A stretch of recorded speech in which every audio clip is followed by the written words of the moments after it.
Chapter 12. The firm support of the wall calmed Eloise's nerves, somewhat. Her mother would have reprimanded her for slouching, but the solid wall reassured her. It reminded her that not everything was slipping away. She caught sight of Jessica and Roy spinning on the dance floor. Roy was not a confident dancer, but Jessica was joyful and encouraging. Roy would soon find out what he was in for. Years of waiting for him to make a move had filled a reservoir of pent-up energy in Jessica. Eloise switched her weight from her right foot to her left. She watched Tobias in the other corner of the room shaking hands with Bob O'Hara, one of his older employees. He nodded to the man's wife and stayed to chat. Tobias was good at that, the smiling and chatting. Everyone had a smile for her brother. They would pat him on the back and share a funny snippet from their week. He would toss his head back with a free and open laugh. The only damper on his evening was her presence, she knew. She didn't know how he kept up the joviality. Smiles weren't forced for him. They came naturally, unlike her. When she was surrounded by a crowd of people like this, nothing came naturally. Oh, she was plenty happy sometimes around certain people, when she was unafraid of being asked trivial questions. Nobody really wanted to know what a mess she truly was. She felt blessed to have Tobias, though she didn't deserve him. Without Tobias, she never would have survived the past 5 years since losing their parents, or the last year and a half without Philip. Her brother refused to give up on her when she closed off the rest of the world. Life had held no meaning after Philip died, and then when she took on the daily responsibility of caring for baby Luke, well, she hadn't been able to care for the infant and stay in bed all day feeling sorry for herself. Loving Luke was easy. When Katie died only months after Philip, it was the most natural thing for Eloise to assume the role of mother. She and baby Luke, only 7 months old, had clung to each other. Tobias clung to them, to his work, and his community. But he wasn't broken like she was. He weathered each storm with a strength she couldn't fathom. The courage she'd felt in their home with Zeke in her kitchen had faded quickly on the walkover. Zeke walked ahead of her and Tobias, and the wind rushing around her ears made talking difficult. She'd been able to put one foot in front of the other with her arm linked to Tobias's elbow, pretending this was just like any other night, strolling a few blocks across town. She was not going to think about how it was the first time in over a year she had attended a social gathering outside of church. Once she got there, it wasn't anything like she'd imagined. For the most part, everyone ignored her. She'd spent years ignoring them, after all. The men from the brickyard, who knew her, were respectful, but nobody asked her to dance. Caroline Jenkins, an old friend from school, greeted her with a large smile, but was intercepted by Charles before making her way over. She hoped Charles would behave himself. He tended to lean toward impropriety. Jonas tried talking to her for a while, but even he lost interest, and thank goodness he never asked her for a dance. She figured Simon would have liked to ask her, but she'd managed to avoid him, though she'd caught him staring at her multiple times. How did the man think he ever had a chance for her heart? She had never given him encouragement, and he'd still pestered her all these years. He was relentless. Philip used to tease him, she knew, by sneaking kisses with her in front of Simon. It was mean of him, but Eloise never minded. She was glad to belong to Philip, to have someone love her and want to show her off. It was nothing like the way things were now. The only relief of the evening was dancing with Tobias. It felt wonderful to sway with the music and let her mind and body drift together, being led and supported by the safety of the one man she still trusted in all the world. She was not going to think about the last time Philip swept her into his arms across the floor. Tobias had offered to stay with her while she rested, but she'd set him free, telling him to go on. Marybeth waited for his attention, standing with her other friends or serving at the desserts table. She was not going to think about how Marybeth and Tobias were happy together. how she'd seen them slip out the side door, hand in hand. Her mind was filled to bursting with all the things she didn't want to think about. She wished all the happiness for Tobias, but could not empathize. He'd found love less than a year after Katie's death. Seeing it stung her heart. They used to have their grief in common, but now things were changing. A sharp memory of Philip invaded her mind. She'd been scheming with Jess when Philip came up behind her. Slipping his hands on her waist, he whispered to her, "Come outside." Her face glowed instantly red. She shook her head and hid a giggle. He'd sneaked a kiss on her cheek. "I'll meet you by the fountain in 5 minutes." She did meet him, and ended the night with a ring on her finger and hopes and plans of a storybook future. Standing here now, her throat grew thick. What felt like a little knife bored a hole into her stomach, and breathing became difficult. Just be normal. She closed her eyes and focused on the sound of the music. What would a normal person do? A normal person would have more than one friend and a brother to keep her company. She should go. She should walk out the door and go home. Nobody would miss her, but Tobias would worry when he returned and didn't find her. She could leave a message with Jessica. He would enjoy his evening more without her hanging like a weight to him. He wanted to be alone with Marybeth anyway. I shouldn't have come. I knew from the beginning I shouldn't have come. Why did she think this was going to work? It was too soon. She wasn't ready. But it was dark outside and she couldn't go out in the dark. She would never make it home. Her corset was suddenly restrictive. A sea of smiling and laughing faces overwhelmed her. Standing apart from the others, Simon stared at her from across the room. His eyes bored into her as if she were a target and he the arrow. She pushed both hands to her stomach to hold in the spreading ache. The thickness in her throat only worsened, and a stinging pain grew behind her eyes. Keep it together, Elle. She knew this feeling. The music was too loud. The laughter was hideous to her ears. Not here. She would not fall apart in front of all these people. Oh, why did she come? Why did she think everything would be okay? She wasn't strong enough and would never be enough. She couldn't even enjoy an evening with friends. What a joke she'd played on herself, thinking she could pretend her life away, thinking she could pretend Zeke was interested in being her friend. He didn't want anything to do with her. Since Tobias had joined them after dinner, Zeke hadn't looked her in the eyes, much less spoken to her. One more example of why she should have stayed home. She had nothing to offer. Nothing to offer Zeke, and nothing to gain by hanging around Tobias, leeching more of his energy. Simon raised a hand to wave to her, but she did not have the strength to interact with him. Zeke watched Eloise on and off throughout the evening. He hadn't found much to do, knowing only the boys from work, and they were busy finding girls to dance with. He'd gone around the dance floor a few times with willing partners, Becky Wisting and Caroline Jenkins, but it fell flat each time. The fact that his eyes kept straying to a certain other someone may have had something to do with it, and then he grew bored of answering the same questions to everyone he met. He sounded like he was convincing himself of his own plan. What was he doing here? The past weeks of travel were beginning to feel like a fading dream. He'd spent years working odd jobs where he could find them, along with helping on the Donnellys' farm. Going west was his plan, plain and simple.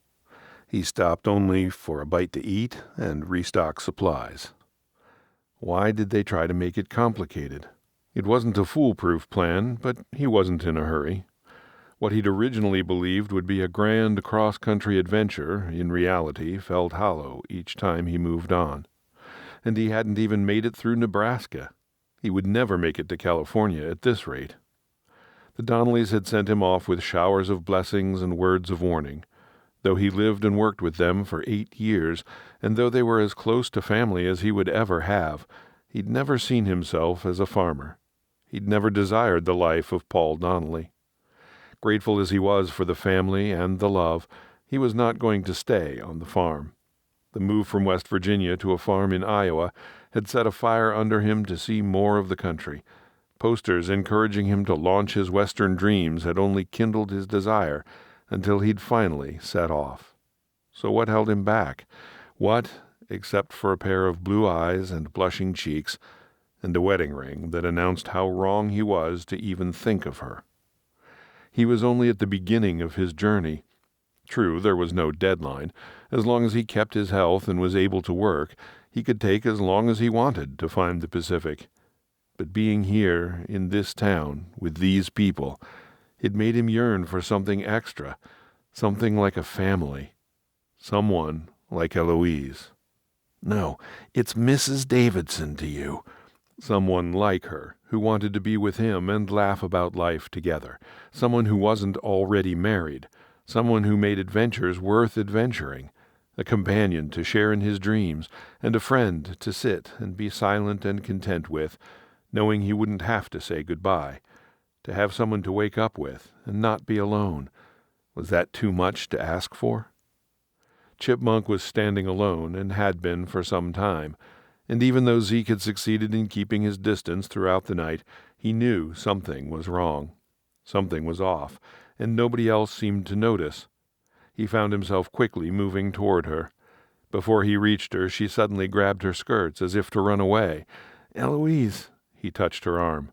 She startled at his nearness, but paused in her flight when she saw him.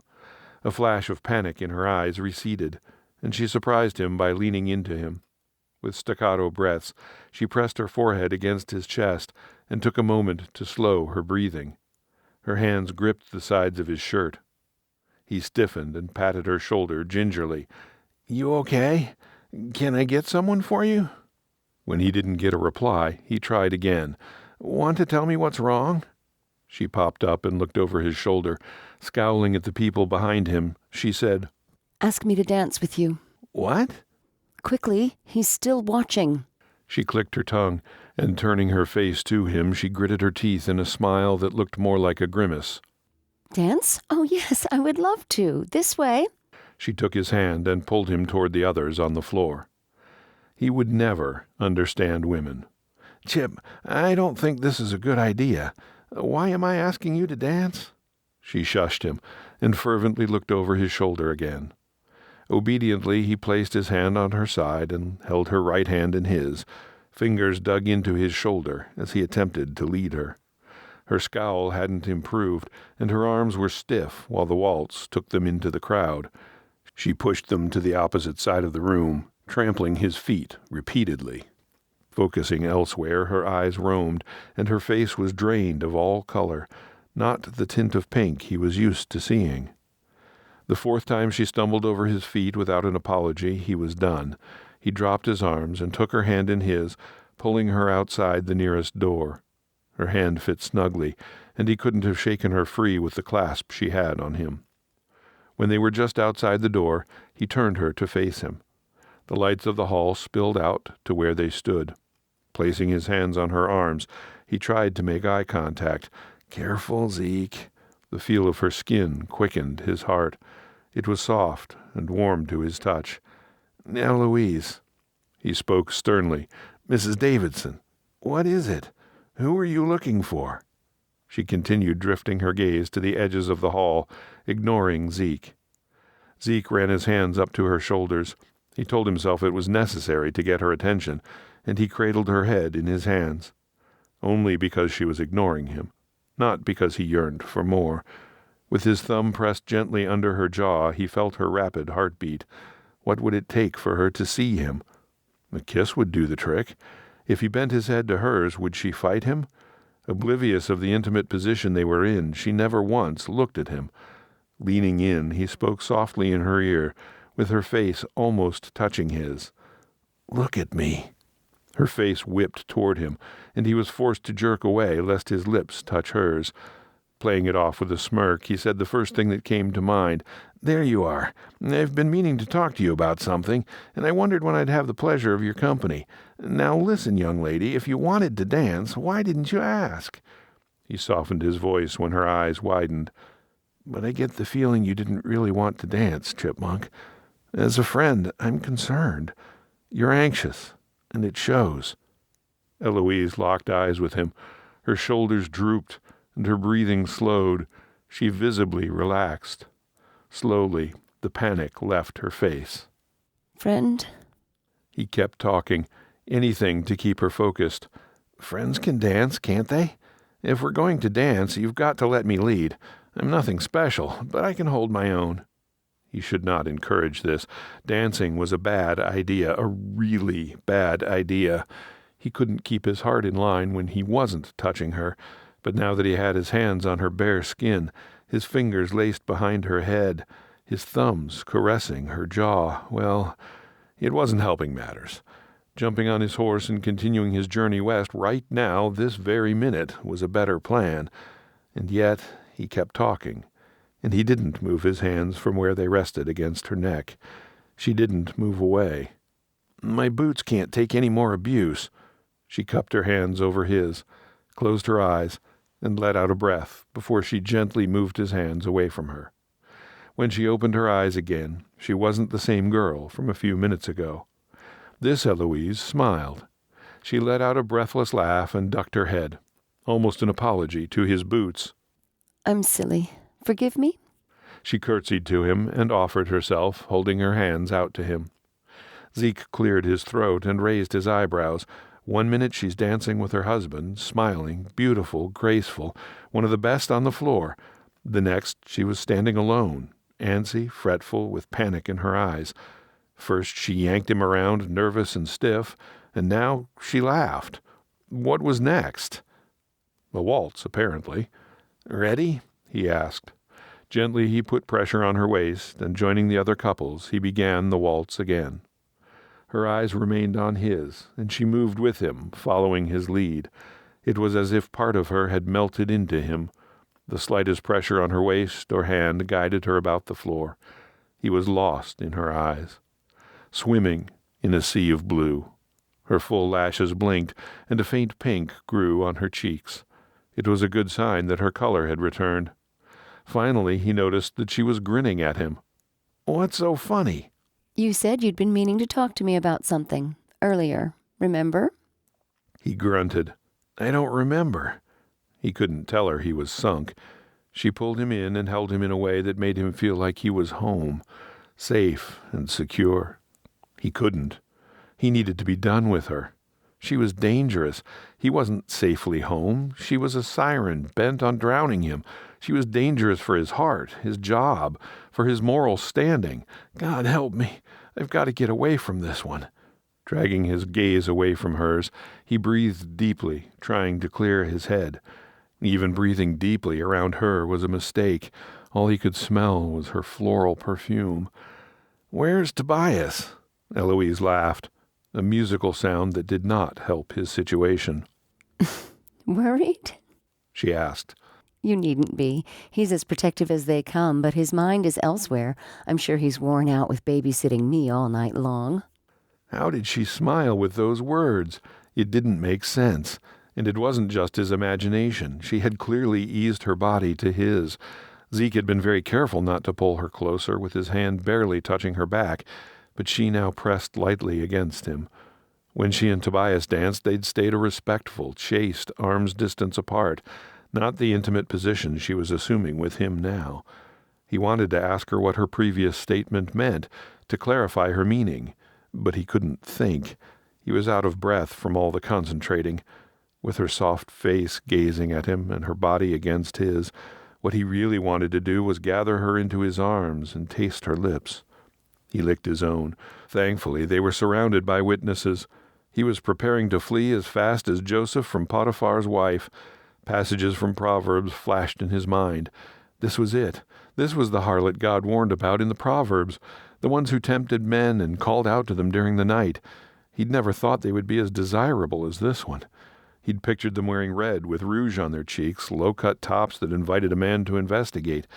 He was prepared to walk away from one of those, but a vision in blue with delicate lace around a neckline that only hinted at supple curves underneath. Shooting his eyes away from her body, he cleared his throat. Why didn't he run away?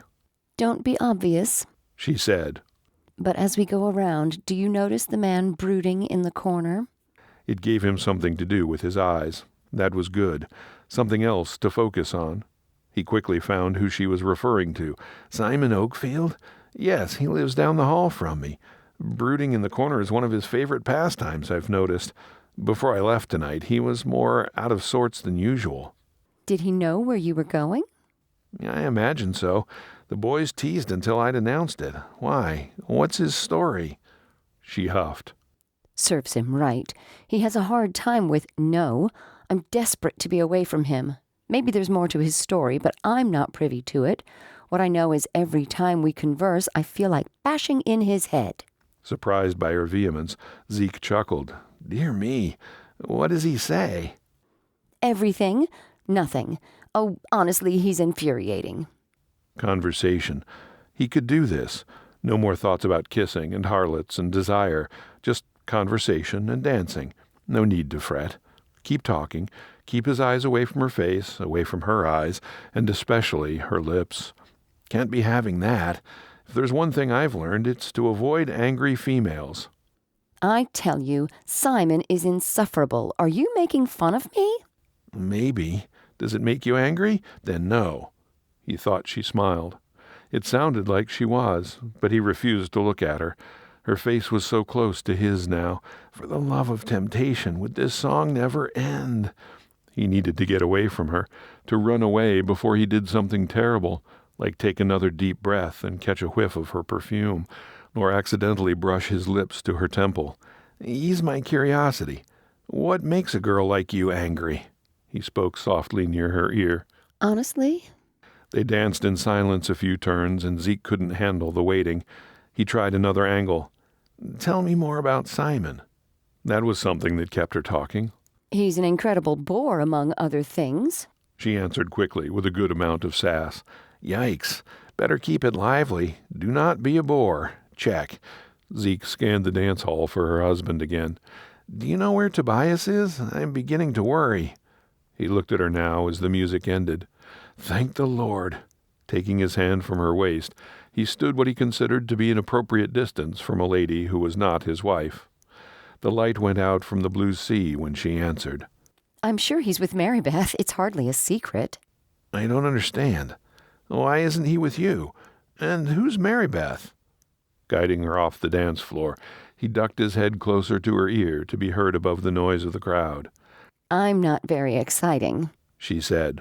I could hardly expect him to stay with me the whole evening. She removed her hand from his arm. Pardon? Come with me. I can hardly hear you. She tugged on his sleeve until he followed her outside. Light spilled from the hall into the dark night. The evening air was cool, but it was a relief from the stuffy building. Start again, he said. I'm confused. Who is Mary Beth, and what's this drivel about you being unexciting? I thought we established that Simon was boring. She laughed. Mary Beth is nice. I don't know her very well, but that's my own fault. I've been jealous. Lifting a shoulder, she smiled at Zeke. Silly, I know. She works at the Mercantile on the square, but she didn't go to school with us. She moved here a few years ago with her family. She's nice. Nice? Nice? Chipmunk, do you hear yourself? I still don't understand, but you're telling me Tobias is not with you because he's with her, and you're jealous, but she's nice? You're not silly, and I think you're perfectly in your rights to be jealous. Honestly, I don't understand why she has you so worked up. Eloise stepped closer and berated him in hushed tones. If I didn't know better, I'd say you were jealous. I've done my part to stay out of it. After all he has done for me, the least I can do is be happy for him in this. She shrugged again. If he wants to be with someone else, that is his choice. A few strands of hair came loose, and she reached to tuck them into their pins. Calmly, as if discussing when the next shipment of coal would be delivered by train, she continued. The transition may be hard for Luke, but I will be around to help him. And who knows, maybe they are not as serious as we all think. It may amount to nothing. Maybe a spring fling?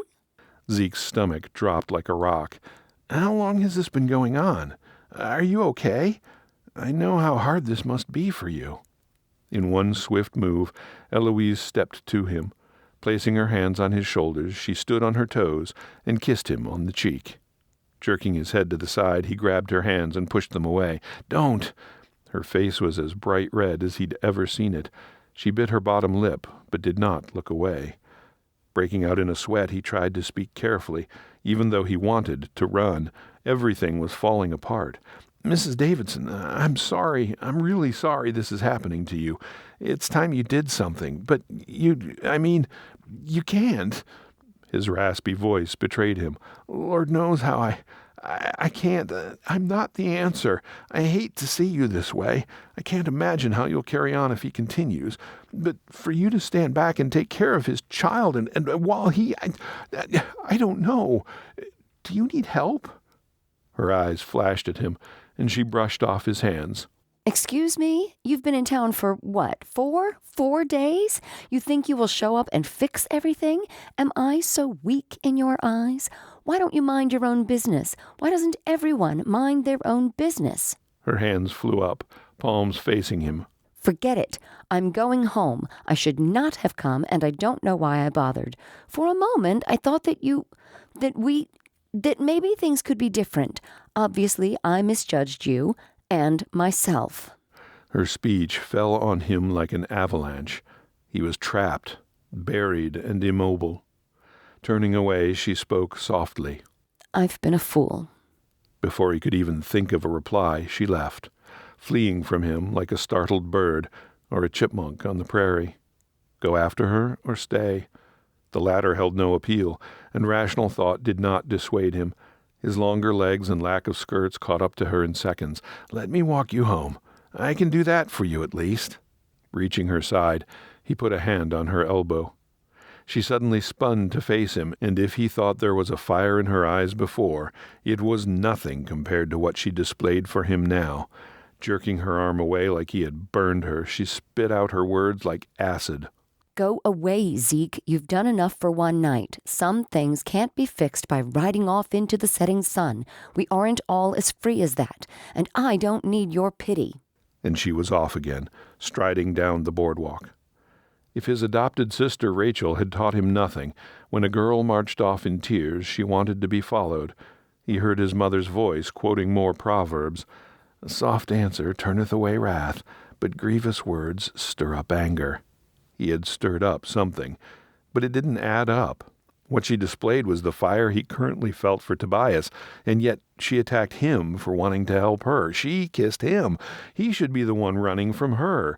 There was no reason for her to turn around and jab at him personally. Is that what she really thought about him? So what if he was running away? He wasn't hurting anyone by doing so. He was free to make his own choices. Good grief, these women of the West and their opinions. What did they know?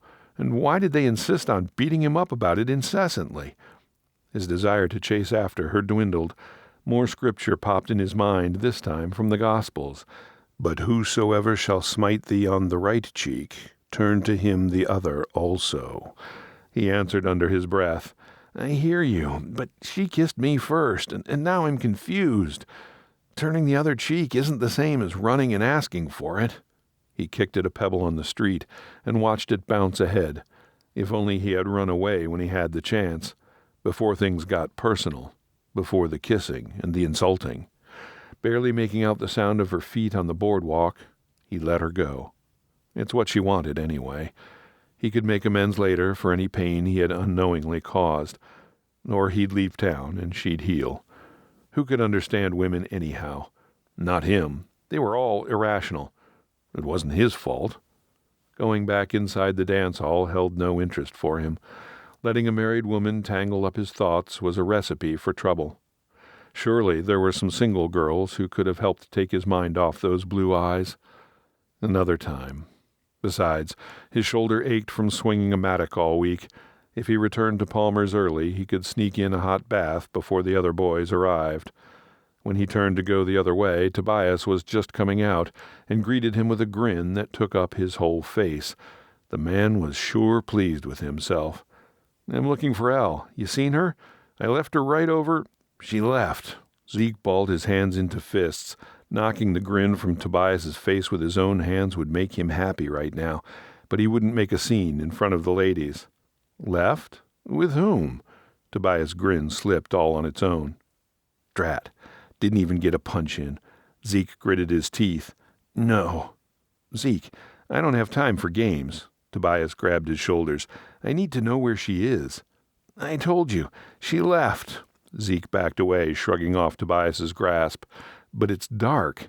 Her husband put on a good show of pretending he cared. She wouldn't leave on her own. Well, she did. Another woman slipped in next to them with 2 glasses of water. Did you find her? She smiled, looking at the man expectantly. Mary, I've got to go. I'll find you later if I can. Don't wait for me if I'm not back in half an hour. Tobias was all business now, and he didn't even stay to collect his hat. Instead, he bolted out the door and took off at a sprint.